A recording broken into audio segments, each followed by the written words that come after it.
Hi guys, good morning. अभी मैं just so के उठी हूँ और मैं थोड़ा व्यू देख रही हूँ कि कैसा व्यू है और सोच रही हूँ कि उठते से ही पढ़ने बैठ जाऊँ क्योंकि मेरे 3 तारीख से पेपर आने वाले हैं। मैं सोच रही हूँ पहले BNS कंप्लीट कर लेती हूँ क्योंकि इसका सिलेबस बहुत ज़्यादा लेंथी है और मेरे को इसके बारे में कुछ भी मैं नहीं पढ़ी हूँ। मैं छोटी सी बच्ची सुबह उठते ही मेरे रूम में आ गई और पता नहीं अब ये क्या कर रही है मेरे स्टिकी नोट्स के साथ। अपना पूरा स्टेशनरी का सामान जोड़ के अपना टैबलेट उठा के अब मैं जा रही हूँ पढ़ने।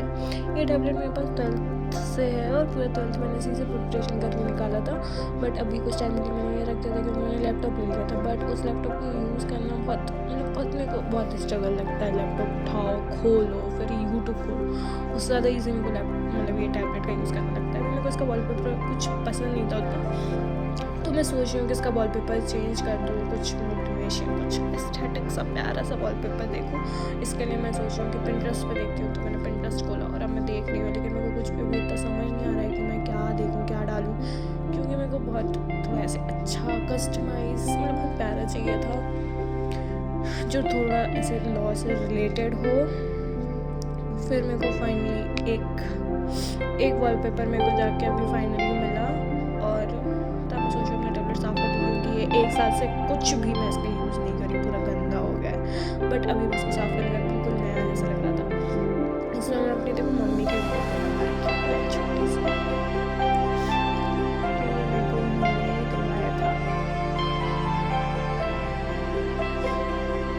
इसको 2 साल हो गया बट ये लगता नहीं है कि ये तो पुराना हो गया क्योंकि मैं इसको बहुत अच्छे से रखती हूँ,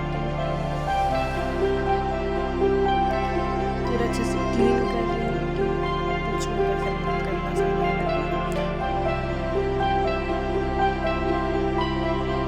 और अपना ये शहद डाल के ऊपर से पता नहीं क्यों मेरे को इतना ज़्यादा जुकाम और खांसी हो गया है। यहाँ पे बहुत ज़्यादा ठंड पड़ रही है, बहुत ज़्यादा। सुबह से उठने का इसलिए मेरा मन नहीं करता क्योंकि यहाँ इतना ठंडा है कि मत ही पूछो आप लोग। अब मैं सोच रही हूँ कि अब थोड़ा पढ़ लेती हूँ, जिसके लिए मेरे को यूट्यूब जिंदाबाद उसकी मदद चाहिए। सोच रही हूँ कि अंकल से पढ़ूँ, इतने सारे अंकल आंटी ने यहाँ पे पढ़ा रखा है, मेरे को बहुत कन्फ्यूज़न होता है। मैं सोची थी अंकल से पढ़ूँ, लेकिन उनकी शक्ल देख के मैं पढ़ने का मन नहीं हुआ। ठीक है, मैं शक्ल से जज नहीं करती, बट फिर मैं एक आंटी हुई, फिर मैं उनसे पढ़ने लगी। अब मैं यहाँ पे अपने सेक्शन से समझ रही हूँ क्योंकि याद तो मेरे को होगा नहीं, तो समझ रही हूँ मैं यहाँ पे अपने सेक्शंस को। अभी मैं चैप्टर 5th या 6th कर रही हूँ, जो abetment, criminal conspiracy and attempt वाला चैप्टर है। अबेटमेंट का मैं, अगर आप लोगों को ये वाला चैप्टर समझना हो तो मेरे को बता दीजिएगा क्योंकि मैंने ये पूरा चैप्टर समझ लिया है अच्छे से और याद भी कर लिया है। मतलब याद करने की मैं प्रोसेसिंग में हूँ, बट हाँ ये ईजी है बाकी चैप्टर्स से। अब मैं मेरे पास नोटबुक है जो सर बनवाया है क्लास में, भारतीय न्याय संहिता का, इसी में प्रैक्टिस करने का सोच रही हूँ। और मैं अपने टेबल पर बैठ के मेरे से पढ़ाई उतना अच्छे से नहीं होता जितना मैं टेबल पर बैठ के पढ़ लेती हूँ। ओह सॉरी, ये चैप्टर 5, 6 नहीं, ये चैप्टर 4 था, मेरे को नहीं बट ठीक है, मैं कर लूँगी एग्जाम आने से पहले याद अच्छे से। ऐसे तो मेरे को याद होगा नहीं, तो सोच रही थी लिख के याद कर लूँ, क्योंकि लिख के याद करना बहुत इजी रहता है। और मैंने अपनी 12th में, मतलब मेरी 12th में इतनी अच्छी परसेंटेज नहीं थी, बट जितनी भी थी इतनी थी कि मेरे घर वाले खुश थे और वही बहुत इनफ है मेरे लिए। फिर नहीं मैटर करता कि बाकी लोगों को वो कम लगे या ज़्यादा लगे। लिख के याद करने में बहुत अच्छे से और बहुत जल्दी याद होता है, बस मन लगाओ और लिखते जाओ। ये आंटी बहुत अच्छा पढ़ा रही थी। फिर मेरे को मिला मेरा नाश्ता, जो नाश्ते में था पोहा, और उसके ऊपर मेरा फेवरेट नमकीन, क्योंकि सूखा पोहा मेरे को पसंद नहीं है। पढ़ाई करने के बाद अब मैं जा रही हूँ तैयार होने, क्योंकि मेरे को जाना है अपनी अपॉइंटमेंट के लिए अपनी साइकेट्रिस्ट के पास।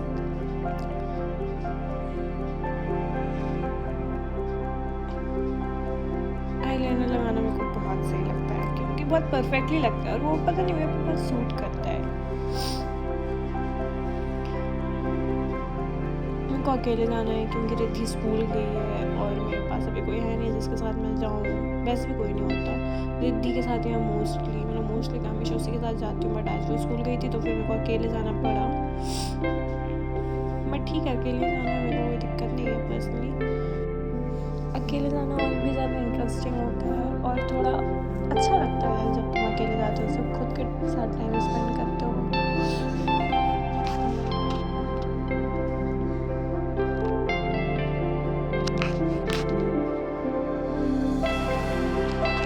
आज पहली बार मैं इतना टाइम से जा रही हूँ, मैं हमेशा बहुत ज़्यादा लेट हो जाती हूँ, लेकिन आज मैं 10-20 मिनट पहले ही जा रही हूँ निकल। 10 मिनट पहले नहीं, मैं आधे घंटे पहले निकल रही हूँ क्योंकि मेरे को 20 किलोमीटर लगभग ट्रैवल करना पड़ता है जाने के लिए, क्योंकि मैं शैला भी रहती हूँ और जो मतलब जो डॉक्टर है वो देहरादून है, तो एटलीस्ट 1 आवर तो लगता ही है वहाँ तक पहुँचने में।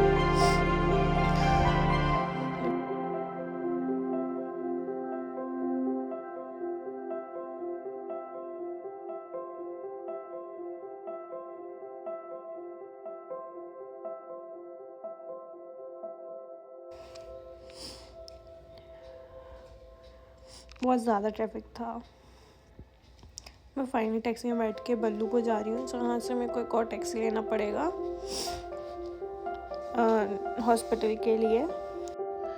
फाइनली मैं गली के बाहर पहुँच गई थी और मेरे को गली के अंदर तक जाना पैदल ही था क्योंकि पास में ही था, तो मैं कुछ ऑटो करना होता कुछ था ही नहीं। और ये मेरा छोटू सा हॉस्पिटल है जहाँ पर मेरा सेशन होता है, थेरेपी होता है। और मैं जा रही हूँ ऑटो से वापस घर, क्योंकि अब और कहीं तो मैं जा नहीं सकती अकेले, मतलब कहाँ ही जाऊँ, क्या ही, मतलब अकेले बहुत बोरियत होता है। और मेरे को मतलब इतना ट्रैफिक है, एक तो इतना ज़्यादा ट्रैफिक है। अब मैं बैठ के सोच रही हूँ जो मैम ने बोला, ओवर थिंक भी तो करना पड़ता है ना, जो मैम मेरे को बताती हैं बोलते हैं, तो मैं उस चीज़ पर ध्यान देती हूँ, थोड़ा सोच लेती हूँ। मन नहीं करता उनकी बातें सोचने का, बट ठीक है सोचना पड़ता है, जब इतना उनको पैसे दे रही हूँ, मतलब उनको बोलने का ही पैसे दे रही हूँ तो जायज़ है, सोचूँगी। फाइनली इतनी मेहनत करने के बाद मैं और पहुँचते ही सोच रही हूँ कि मैं अपना डेली डायरी लिख लूँ, क्योंकि मैम मेरे को बोले कि मेरे को रोज़ अपनी फीलिंग्स थॉट्स जो मैं सोच रही हूँ वो लिखना है। अब जो लोग ये वीडियो देख रहे हैं इस डायरी पे ध्यान दे रहे हैं, प्लीज़ वो मेरे घर आके ये डायरी पढ़ने का ना सोचें। अब मैं रिद्धि का रूम ऑर्गेनाइज़ कर रही हूँ, क्योंकि मेरे को टास्क दे गई है कि जो ये वाला अलमारी लगा है इसको मेरे को हटाना है और उसके कपड़े पूरे किसी और अलमारी में शिफ्ट करने हैं। इसके पास इतना सारा स्टेशनरी है, ये स्टेशनरी का कुछ नहीं करती है, बस इसके पास है। मेरे को नहीं पता क्यों, क्योंकि ये सबसे बोल देती है कि मेरे को ड्राइंग पसंद है और ये ड्राइंग में इसको कलर करना नहीं पसंद, इसको मतलब बस कि स्केच बना लेती है, तो उसको ना पेंसिल गिफ्ट करना चाहिए ना कि कलर्स। बट पता नहीं क्यों सब से कलर्स गिफ्ट करें, लेकिन ठीक है। अब मैं सोच रही हूँ सबको ऑर्गेनाइज़ करूँ अच्छे से। तो पहले तो मैं सारे कलर्स को एक डस्टबिन में भर रही हूँ। ये डस्टबिन कभी डस्टबिन जैसे यूज़ नहीं हुआ, बस खाली लगता है, उसमें 2-4 रैपर डले थे, वो रैपर फेंक के बस मैं रिद्धि के कलर्स भर रही हूँ। अभी तो मेरे को फिलहाल कुछ समझ नहीं आ रहा कि मैं ये कलर्स कहाँ ऑर्गेनाइज़ करूँ। फिर मेरे को ये रैक दिखा और मैं सोच रही हूँ कि इसमें रिद्धि के पूरे कलर्स बहुत अच्छे से ऑर्गेनाइज़ कर दूँ। मैंने इस बैग के भी कलर खाली कर दिए और अपना ये डस्टबिन भी खाली कर दिया, और अब मैं ये कलर्स पूरे इस रैक में बहुत अच्छे से जमाने वाली हूँ। क्रेयॉन्स कलर एक तरफ, स्केच कलर एक तरफ और मार्कर्स और ये क्या बोलते हैं उनको, पेंसिल कलर एक तरफ। और इसको मैं बहुत प्यार से जमाऊँगी कि जब रिद्धि आए तो वो देख के खुश हो जाए कि मैंने कितना एफर्ट्स किया उसका रूम जमाने के लिए। फाइनली ये कुछ ऐसा लग रहा था, ये बहुत प्यारा लग रहा था और मैंने रिद्धि का पूरा रूम ऑर्गेनाइज़ कर दिया था बहुत अच्छे से। यहाँ पे रिद्धि का पूरा जो स्किन केयर और मेकअप का सामान था वो रख दिया था। मेकअप तो वो करती ही नहीं है, जो भी उसका स्किन केयर का था। और ये उसका प्यारा सा कलेक्शन, और ये मेरे भाइयों के साथ एक प्यारी सी फ़ोटो फ्रेम जो हम लोग को बहुत पसंद है। और इसमें मैंने अपने पूरे सर्दियों के कपड़े जमाए थे। मेरे पास इतने सारे सर्दियों का कलेक्शन और बहुत क्यूट है, मतलब बहुत प्यारा कलेक्शन है मेरे पास सर्दियों का। और यहाँ पे ये रिद्धि ने प्यारे से स्टिकर्स बनाए थे उसके।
रिद्धि पता नहीं क्यों अपना पूरा रूम पिंकी पिंकी जैसा बना रही है, क्योंकि उसको लगता है कि वो खुद एक पिंकी है। लेकिन हाँ, बहुत प्यारा लग रहा है उसका रूम। ये बच्ची बहुत शैतानी करती है, पता नहीं है क्या करती है क्या नहीं करती। और ये टेडी बहुत प्यारा था जो रिद्धि मेरे लिए लेके आई, और उसका रूम भी बहुत प्यारा लग रहा है। उसको रूम अपना बहुत ज़्यादा पसंद आया, वो बहुत इम्प्रेस हो गई।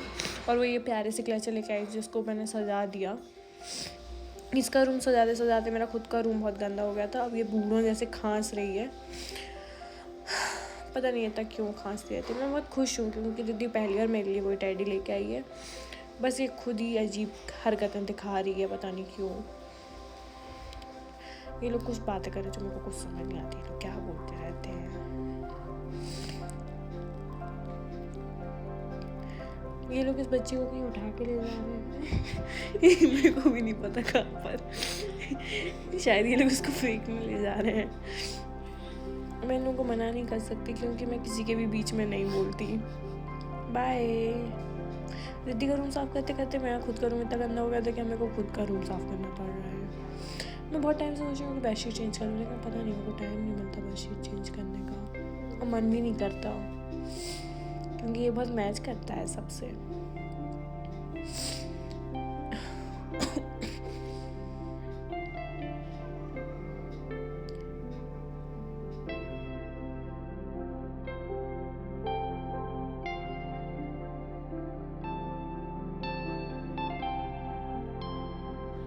फाइनली मेरा पूरा रूम साफ़ हो गया बहुत अच्छे से। सब कुछ मैं बहुत अच्छे से साफ़ कर दी। अब मैं जा रही हूँ खाना खाने। खाना बहुत टेस्टी था। ये रिद्धि मेरी सेवा में पानी लेके आ रही है।